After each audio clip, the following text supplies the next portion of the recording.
दोस्तों, क्या आपने कभी एक ऐसे रेलवे स्टेशन की कल्पना की है जो सिर्फ एक स्टेशन ना हो बल्कि एक पूरा शहर हो?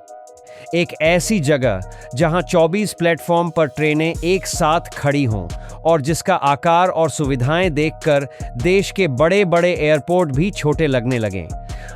यह कहानी सिर्फ ईंट और सीमेंट की नहीं है। यह कहानी है 5 करोड़ लोगों के आत्मसम्मान की। यह एक ऐसे वादे की कहानी है जो 10 सालों से अधूरा था। और यह एक ऐसी बंजर जमीन की कहानी है जिसे दुनिया ने घोस्ट सिटी कहकर भुला दिया था, लेकिन अब वक्त करवट ले रहा है।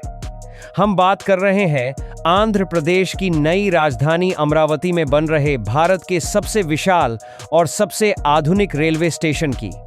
तो क्या यह सिर्फ एक और सरकारी घोषणा है या वाकई जमीन पर एक ऐसा चमत्कार हो रहा है जो भारत के इंफ्रास्ट्रक्चर की पूरी तस्वीर बदल कर रख देगा?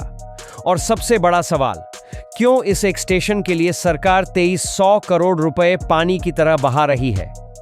चलिए आज इस डॉक्यूमेंट्री में इस महापरियोजना की हर परत को खोलते हैं। सबसे पहले यह समझना जरूरी है कि जब हम अमरावती रेलवे स्टेशन की बात करते हैं तो हम सिर्फ एक बिल्डिंग की बात नहीं कर रहे हैं।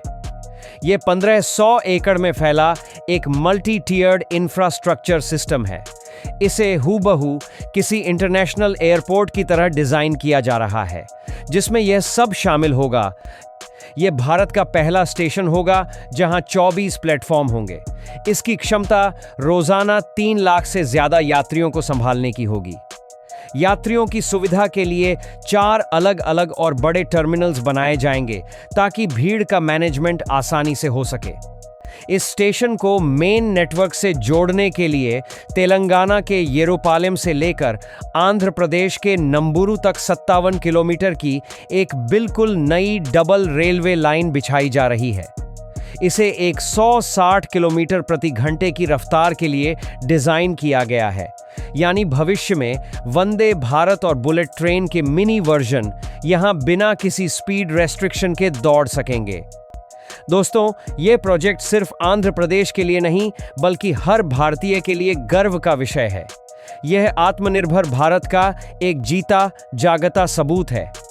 एक समय था जब ऐसे बड़े प्रोजेक्ट्स के लिए हमें विदेशी कंपनियों और टेक्नोलॉजी पर निर्भर रहना पड़ता था, लेकिन आज भारत के इंजीनियर्स और भारतीय कंपनियां मिलकर एक ऐसा वर्ल्ड क्लास इंफ्रास्ट्रक्चर बना रही हैं जो दुनिया के लिए एक मिसाल बनेगा।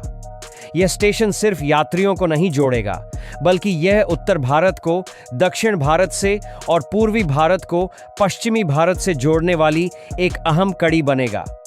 यह प्रोजेक्ट दिखाता है कि भारत अब सिर्फ विकासशील देश नहीं बल्कि एक विकसित राष्ट्र बनने की राह पर तेजी से आगे बढ़ रहा है, जहां हमारे शहर और हमारे स्टेशन भी दुनिया के किसी भी देश को टक्कर दे सकते हैं। यह प्रोजेक्ट सुनने में जितना शानदार लगता है, इसे बनाना उतना ही मुश्किल है। इंजीनियर्स के सामने यहां 2 ऐसे बड़े विलेन खड़े थे जो इस पूरे प्रोजेक्ट को एक सपना ही रहने देते। पहला विलेन है कृष्णा नदी। इस प्रोजेक्ट का सबसे महंगा और मुश्किल हिस्सा है कृष्णा नदी के ऊपर बनने वाला 3.2 किलोमीटर लंबा रेलवे ब्रिज। नदी के ऊपर पुल बनाना उतना मुश्किल नहीं जितना नदी के नीचे उसकी नींव को टिकाए रखना। कृष्णा नदी का तल बहुत अस्थिर है। इसके लिए engineers deep well foundation technology का इस्तेमाल कर रहे हैं। आसान भाषा में कहें तो नदी की सतह के बहुत नीचे जमीन के अंदर इतने बड़े और मजबूत कुएं खोदे जा रहे हैं जो बुर्ज खलीफा जैसी बिल्डिंग का वजन भी सह सकें। दूसरा विलेन है ब्लैक कॉटन सॉइल। अमरावती की काली कपास वाली मिट्टी इस प्रोजेक्ट की सबसे बड़ी दुश्मन है। इस मिट्टी की खासियत है कि यह बारिश में पानी सोखकर गुब्बारे की तरह फूल जाती है और गर्मी में सूखकर इसमें दरारें पड़ जाती हैं।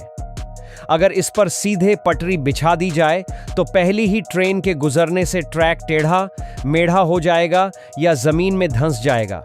तो क्या इंजीनियर्स पूरी 57 किलोमीटर की मिट्टी बदल रहे हैं? नहीं, यहां जियो ग्रिड टेक्नोलॉजी का इस्तेमाल हो रहा है। इसमें मिट्टी की कई परतों के बीच एक खास तरह का सिंथेटिक जाल बिछाया जा रहा है जो प्रेशर को बराबर बांट देता है। ये वही टेक्नोलॉजी है जो यूरोप के हाई स्पीड ट्रैक्स में इस्तेमाल होती है। इस प्रोजेक्ट में सिर्फ कंस्ट्रक्शन ही नहीं बल्कि लेटेस्ट टेक्नोलॉजी का भी भरपूर इस्तेमाल हो रहा है। ड्रोन मॉनिटरिंग, हर हफ्ते ड्रोन्स के जरिए पूरे कंस्ट्रक्शन साइट की निगरानी की जाती है ताकि काम की प्रोग्रेस और क्वालिटी पर नजर रखी जा सके। कवच, यह पूरा सेक्शन भारत के अपने ट्रेन कोलिजन अवॉइडेंस सिस्टम यानी कवच से लैस होगा, यानी सुरक्षा के मामले में कोई समझौता नहीं। सस्टेनेबिलिटी, स्टेशन की छतों पर सोलर ग्लास लगाए जाएंगे जो बिजली पैदा करेंगे। इससे यह स्टेशन नेट जीरो एनर्जी की तरफ बढ़ेगा और पर्यावरण के लिए भी फायदेमंद होगा। अब सवाल आता है कि आखिर इतना पैसा खर्च करके इतना बड़ा स्टेशन बनाने की जरूरत क्या थी? इसका जवाब है लॉजिस्टिक्स। यह नया रेलवे स्टेशन इन व्यापारियों के लिए एक डेडिकेटेड एक्सप्रेसवे की तरह काम करेगा। यहाँ एक बड़ा कार्गो टर्मिनल बनेगा जहाँ से मालगाड़ियाँ सीधे काकीनाडा और विशाखापत्तनम पोर्ट तक सुपरफास्ट स्पीड में माल पहुँचाएंगी। इससे आंध्र प्रदेश सिर्फ एक राज्य नहीं बल्कि पूरे दक्षिण भारत का लॉजिस्टिक्स गेटवे बन जाएगा। दोस्तों, कोई भी मेगा प्रोजेक्ट सिर्फ पैसे से नहीं बल्कि पॉलिटिकल विल यानी राजनीतिक इच्छा शक्ति से बनता है। इस प्रोजेक्ट को केंद्र सरकार ने सुपर क्रिटिकल प्रोजेक्ट का दर्जा दिया है। इसका मतलब है कि इसके लिए फंड्स की कोई कमी नहीं होगी और इसे जल्द से जल्द पूरा करने पर जोर दिया जाएगा। रेल विकास निगम लिमिटेड यानी RVNL, जो फास्ट ट्रैक कंस्ट्रक्शन के लिए जानी जाती है, इस काम को देख रही है।